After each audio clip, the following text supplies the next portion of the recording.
What is going on, everybody? This is Gary Seisel here from the Two Jersey Kids podcast, here to bring you a very special episode focusing on the Flame and the Flood. This is a review episode.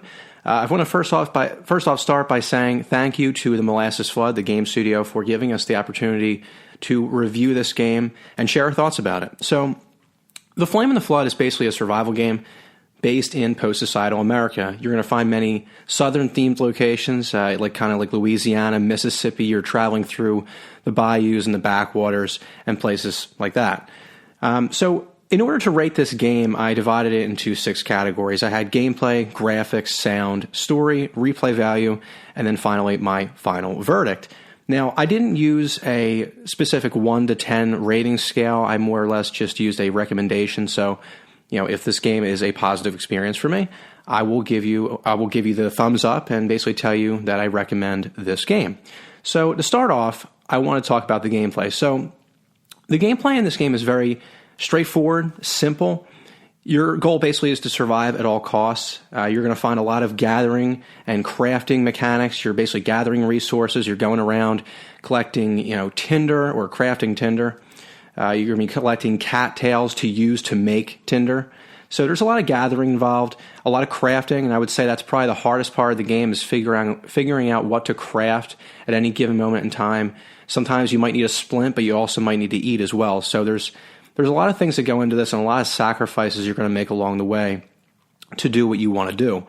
Now, I thought the gameplay overall was very well done. Like I said, it's very simple. There isn't really a huge learning curve. You can pick up and play, but the real learning curve, I would say, is based in learning how to play the game, learning what goes into crafting certain products, when to make certain products, when to not do it. So there's a lot of different things that go into that. But I would say that the one thing that I thought detracted a little bit from the gameplay was the menu system, in that I thought that it could be a little annoying at times. There were times where you want to navigate quickly through something, but you can't because you kind of have to go through separate tabs and things like that. So it was one of the drawbacks that I found personally.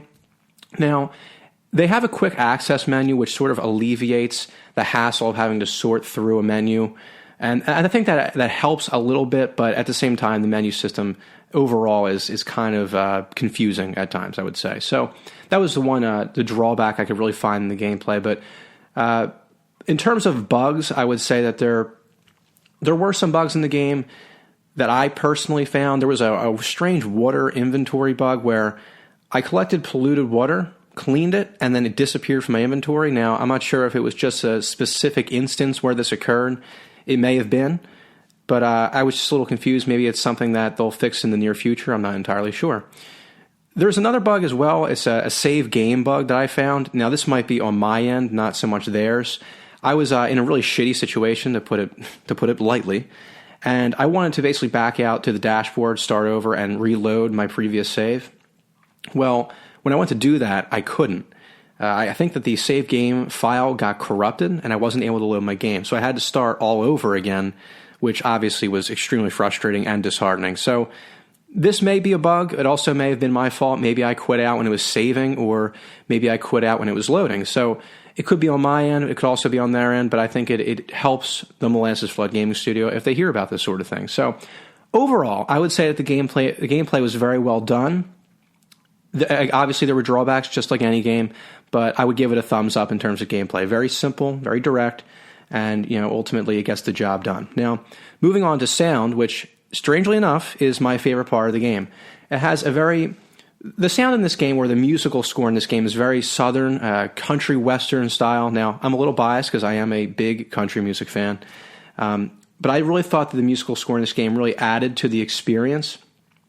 To provide an example, there's one song, I guess you could say, in this game that is just a steel guitar playing, and I'm a huge fan of the steel guitar, but I really thought that it just emphasized the loneliness in the game. So, you're sailing down a river. Obviously, you're going through a desolate, basically a wasteland of what the United States used to be, and you have this steel guitar just kind of playing over and over again in the background. It's just a tremendous job by this game and this game studio to really just focus on the sound of the game, focus on the music in the game, and really just, it really sets off the game, in my personal opinion. So overall, I thought that the musical score and also the sound effects were extremely well done in the game. It was very like I said, very good, and it's honestly one of my favorite aspects of the whole thing. So thumbs up, double thumbs up, honestly, to Molasses Flood for that. Moving on into the story. Now, the story in this game is pretty much a very basic, straightforward kind of story. There's not a lot of frills. Your goal, like I said before, is to plainly survive. You're just trying to get through day to day, feed yourself, drink water, make sure you're in shelter, make sure your body temperature is high enough, make sure you're not getting too cold. Very simple. So regardless of the fact that it's simple, I think that it still is effective. I think that they did a good job with this.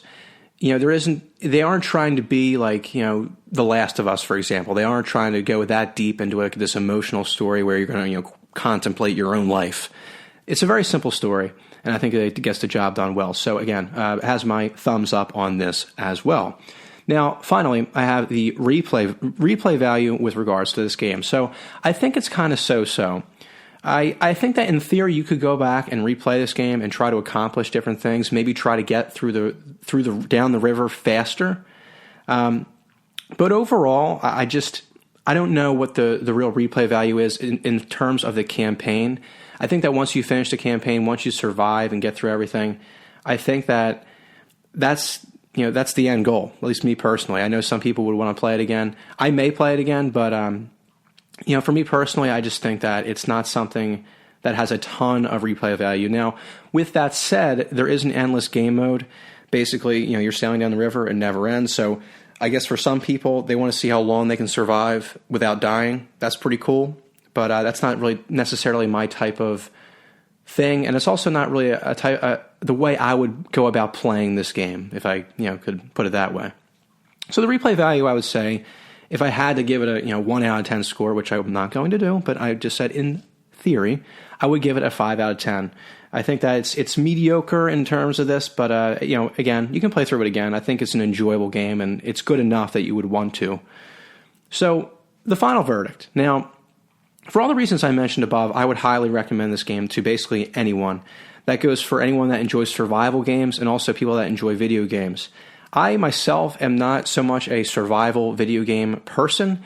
I don't really, it's just never been a genre that's really appealed to me that much. But this game, needless to say, really proved me wrong, so to speak. I played through this game and I was very impressed with the attention to detail that the Molasses Flood did in pretty much every aspect of the game. Like I said, the music was great, the sound effects were awesome, and I just think they really did a great job with this video game. So despite the fact that I'm not really a big survival game fan, I would recommend this to anybody that just enjoys playing video games. It's a tremendous game. So, like I said, despite the bugs and the setbacks that I had, I overall just thought it was a very entertaining gaming experience, and frankly, that's all you can ask for, especially when you're getting the game for free, like I said. So I just want to thank the Molasses Flood Gaming Studio again for allowing us to review this game and allowing me to play this for free. It's been a pleasure, and I just hope that everyone that listens to this review is given a good amount of information about the game, and will go out and buy it and enjoy it like I did. So thanks for listening. I really appreciate it. Have a great night, weekend, day, whatever it is. I'll see you all later. Wow, wasn't that a great review by Gary? It was truly was a great review of The Flame and the Flood. Remember, we are Two Jersey Kids. You can follow us at Two Jersey Kids on Twitter. Please, if you're a new listener and you're listening to this right now, please check us out on iTunes or the podcast services that you like to use. And please hit that subscribe button. And if you like us, please give us a rating on iTunes or whatever podcast service you use. Those things.